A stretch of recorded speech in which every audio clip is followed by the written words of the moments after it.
आज की न्यूज़ में आप सभी का बहुत बहुत स्वागत है। आज की न्यूज़ से मैं आसिफ कुरैशी। इस वक्त मैं बालाघाट के उत्कृष्ट मैदान में हूँ, जहाँ पे कुछ ही वक्तों के अंदर में प्रधानमंत्री का आगमन होने वाला है और काफ़ी तादाद के अंदर में लोग इकट्ठा हो रहे हैं। और आप मेरे पीछे देख सकते हैं, काफ़ी तादाद के अंदर में लोगों का आना चालू है और मैं आगे की पूरी कवरेज आप तक के पहुँचाऊँगा।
प्रधानमंत्री जी का स्वागत करते हैं।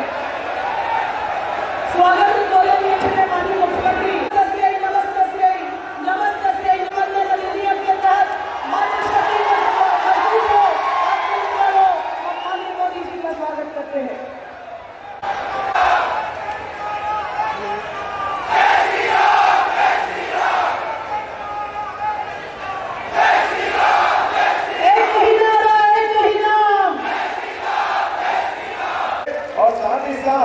दोनों मुट्ठी जो हमारे आदिवासी अंचल की फसल होती है, इसके 1000 धान के लिए भी आगामी बजट के समय हमने जो संकल्प पत्र लिया है, उस संकल्प पत्र को हम पूरा करेंगे, क्योंकि ये मोदी की गारंटी है। जो बात कही जाती है वो सब पूरी की जाती है। जोरदार तालियां बजाए एक बार हम सब मिलकर के यशस्वी प्रधानमंत्री जी का अभिनंदन करें, वंदन करें। बहुत बहुत धन्यवाद। भारत माता की जय। कोटेश्वर महादेव, जय मां काली पाठ, जय मां गढ़कालिका। विभिन्न हिस्सों में नववर्ष मनाया जाता है। आज नवरात्रि का भी आरंभ हुआ है। मैं आप सभी को नववर्ष की और नवरात्रि की अनेक अनेक शुभकामनाएं देता हूं। बालाघाट की धरती भारत की नारी शक्ति के पराक्रम की साक्षी है। मैं वीरांगना जैसे केसरिया सागर नजर आ रहा है और इतनी बड़ी तादाद में माताओं बहनों का स्नेह, उनके आशीर्वाद, ये साफ साफ दिखा रहा है कि 4 जून को मध्य प्रदेश में क्या परिणाम आने वाले हैं।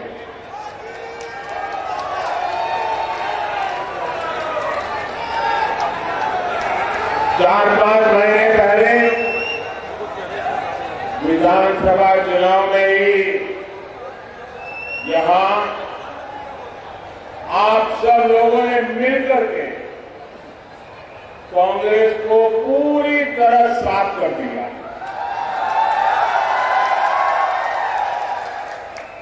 अब लोकसभा चुनाव में तो कांग्रेस के लोग भाजपा से नहीं लड़ रहे हैं, एक दूसरे से लड़ रहे हैं।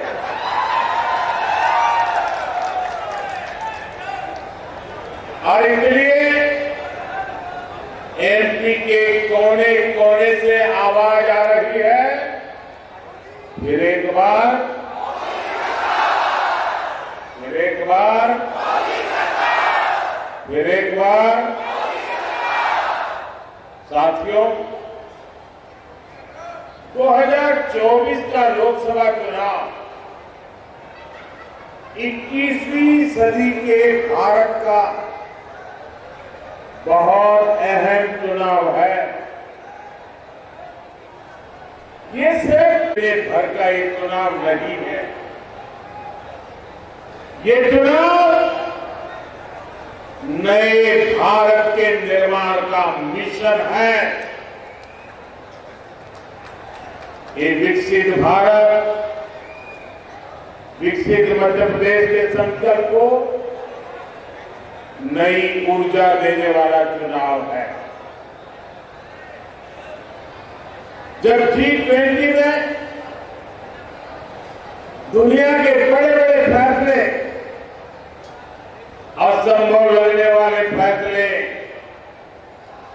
भारत में लिए जाते हैं, लगता है तो उसका अपना सम्मान बढ़ा है। कभी कांग्रेस सरकार अपनी शिकायतें लेकर दूसरे देशों के पास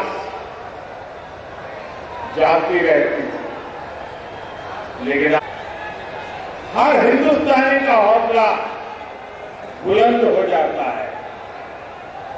ये चुनाव देश के इसी बदलाव को नई बुलंदी देने का चुनाव है। साथियों, आजादी के बाद दशकों तक कांग्रेस बहुत ही पुरानी सोच पर चली। एक तो उनके मन में आजादी के आंदोलन का अहंकार भरा पड़ा था और सामान्य मानवीय ने आजादी के आंदोलन में क्या किया, तपस्या की, बलिदान किया, उसको उन्होंने सत्ता में आते ही नकार दिया। देश को पिछड़ेपन की तरफ धकेल दी गई। कांग्रेस सोचती थी हम तो गरीब देश है और गरीब देश को आधुनिक सड़कों की, आधुनिक रेल की, नए एयरपोर्ट की क्या जरूरत है।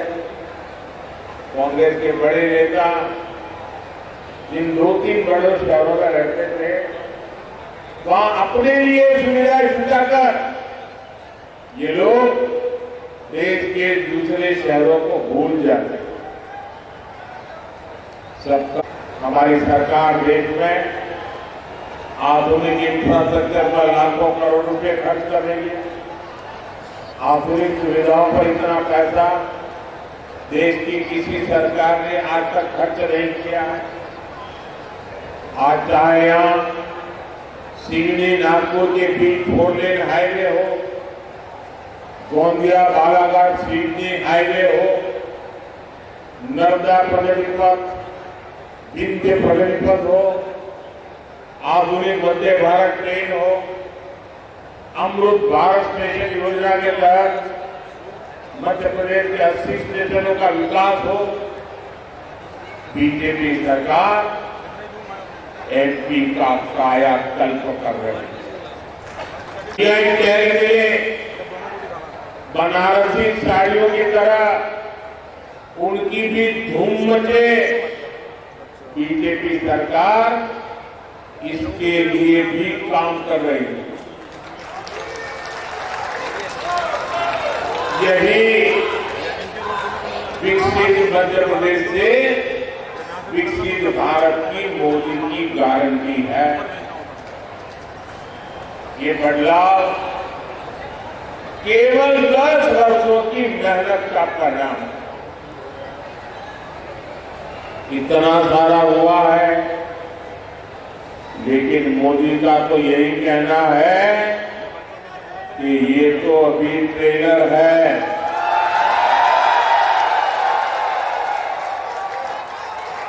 अभी तो बहुत कुछ करना है। मोदी मौज करने के लिए पैदा नहीं हुआ।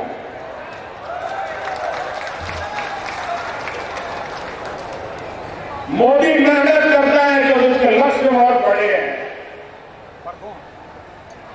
देश के लिए है, आपके लिए है, आपके बच्चों के उज्जवल भविष्य के लिए। और ये मेहनत इसलिए कर रहा है। जब इतना बहुत ऊंचे जाने वाला रॉकेट छोड़ना है तो बच्चे क्या करते हैं, पहले वो फूलझड़ी होती है उसको जलाते हैं, फिर दूर से फूलझड़ी से उस रॉकेट को अग्नि देते हैं और फिर रॉकेट उड़ता है। होता है ना ऐसा होता है ना। अब फूलझड़ी देख करके भी लगता तो है वाह वाह बहुत बढ़िया बना के फूट रहे हैं, लेकिन उसका लक्ष्य तो उस रॉकेट को ऊपर ले जाना होता है।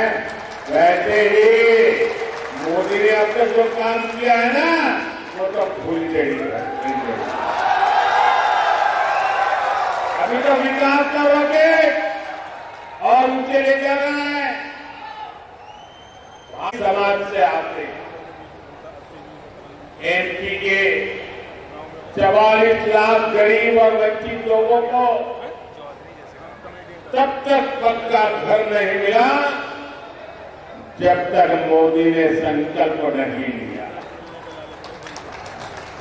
एक समय था जब मध्य प्रदेश में केवल 10% घरों में पाइप से पानी पहुंचा था।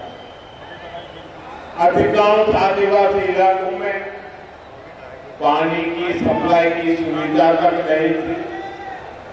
हमने इतने कम समय में एमपी के करीब 70 लाख घरों में नल से जल की सुविधा पहुंचा दी है।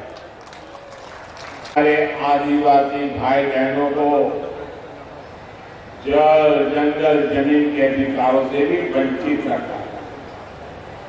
आज 1 करोड़ से ज्यादा जनजातीय समाज के लोग पेशा कानून का लाभ ले रहे हैं।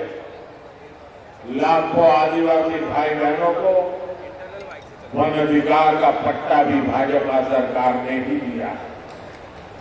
मध्य प्रदेश में हमारे युवा साथी मोहन यादव जी और उनकी सरकार गरीब और आदिवासी समाज के कल्याण के लिए दिन रात काम कर रहे हैं। लेकिन साथियों, दूसरी ओर कांग्रेस है जो अभी भी अपनी पुरानी मानसिकता में जकड़ी हुई है। भाजपा जब देश में पहली महिला आदिवासी महिला राष्ट्रपति के लिए आगे बढ़ी, तब कांग्रेस ने उन्हें हराने के लिए पूरी ताकत लगा दी। कांग्रेस ने कभी आदिवासी विरासत का सम्मान भी नहीं किया। कांग्रेस ने तो गोविंद गुरु जैसे क्रांतिकारियों को स्वतंत्रता सेनानी का दर्जा तक नहीं दिया था। कांग्रेस आजादी का श्रेय किसी आदिवासी को नहीं, अपने शाही परिवार को देना चाहती है। ये हमारी सरकार है जिसने गोविंद गुरु को स्वतंत्रता सेनानी का दर्जा दिया। ये हमारी सरकार ने तंतियाम मामा को सम्मान दिया। ये हमारी सरकार ने पहली बार भगवान बिरसा मुंडा की जयंती पर जनजातीय गौरव दिवस की शुरुआत की। आप मुझे बताइए, इस कांग्रेस को क्या एक भी सीट पर मौका मिलना चाहिए क्या? एक पर भी मिलना चाहिए क्या? पूरी तरह क्लीन करना चाहिए, नहीं करना चाहिए। साथियों, कांग्रेस ने अब आजकल एक इंडी अलायंस बनाकर देश के खिलाफ बिगुल फूंक दिया। ये लोग आपस में एक दूसरे से झगड़ते हैं, लेकिन इंडी गठबंधन वालों को मोदी को रोकना नहीं है, देश के विकास को रोकना है। इसलिए ये लोग मोदी को गालियां दे रहे, देश सेवा के मिशन को लेकर चला। मोदी के लिए मेरा भारत ही मेरा परिवार है। तो लोग अपनी तिजोरियां भरने राजनीति में आए हैं, वो मोदी को धमकी न दे। मोदी तो अपनी कमाई की देश के काम लगा देने की आदत रखता है। मैं एमपी की धरती से बताना चाहता हूं, मोदी भक्त है महाकाल का। मोदी झुकता है तो या तो जनता जनार्दन के सामने या महाकाल के सामने। मैंने महाकाल के देश सेवा के लिए गालियां और अपमान को बर्दाश्त करना सीखा, और कई बना करके भेजेंगे तो मोदी को मजबूती मिलेगी। 19 अप्रैल को गर्मी कितनी ही भयंकर क्यों न हो, हमें पोलिंग को जीतना है। जीतोगे, ज्यादा से ज्यादा मतदान कराओगे। अच्छा, मेरा एक काम करोगे? करोगे? इधर से तो आवाज नहीं आ रही। करोगे? तो पीछे से आवाज नहीं आ रही। मेरा काम करोगे? पक्का करोगे? लेकिन ये चुनाव वाला काम नहीं है। करोगे? देखिए, 19 अप्रैल तक आप अनेक परिवारों में जाएंगे। जब उन सबको मिले जाए तो उनको कहना कि अपने मोदी जी आए थे और मोदी जी ने आपको प्रणाम भेजा है। मेरा प्रणाम पहुंचा दोगे, हर घर में पहुंचा दोगे। जब मेरा प्रणाम आप पहुंचाओगे ना, तो हर घर के माता बहनें मुझे आशीर्वाद देंगी, और उनके आशीर्वाद मेरी बहुत बड़ी ऊर्जा है, देश के लिए दौड़ने की ताकत है। मेरे साथ बोलिए, भारत माता की, भारत माता की, भारत माता की। बहुत बहुत धन्यवाद।